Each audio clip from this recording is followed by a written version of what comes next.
എറണാകുളം പാലിയം ഗോവിന്ദപുരം ശ്രീകൃഷ്ണസ്വാമി ക്ഷേത്രം കോട്ടയിൽ കോവിലകത്ത് നവചണ്ഡിക മഹായാഗം ഈ മാസം 20 മുതൽ മഹായാഗത്തിനുള്ള യാഗശാല കാൽനാട്ടൽ കർമ്മം നടന്നു. സ്വാമി ഗുരുദാസാനന്ദ സരസ്വതി, വേണുഗോപാലനച്ചൻ പാലിയത്ത്, സത്യാനന്ദാശ്രമം രക്ഷാധികാരി സുനിൽ ദത്ത് തുടങ്ങിയവർ നേതൃത്വം നൽകി. പൂർണ്ണഗംഗ ആരതി, ദശാവതാരം ചന്ദനം ചാർത്ത് എന്നിവ മഹായാഗത്തിന്റെ ഭാഗമായി നടക്കും.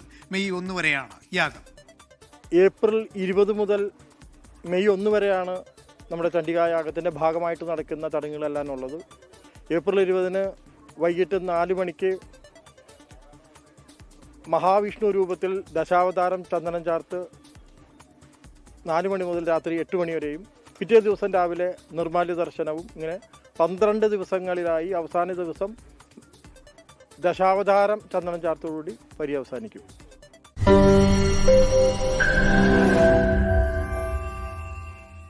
ലോകത്തെവിടെയായാലും ഏത് സമയത്തും 24 വാർത്തകളും ഓഗ്മെന്റഡ് റിയാലിറ്റി പാക്കേജുകളും എക്സ്പ്ലെയിനറുകളും വിശദമായി കാണാൻ ഞങ്ങളുടെ യൂട്യൂബ് ചാനൽ നിങ്ങൾക്ക് സബ്സ്ക്രൈബ് ചെയ്യാം.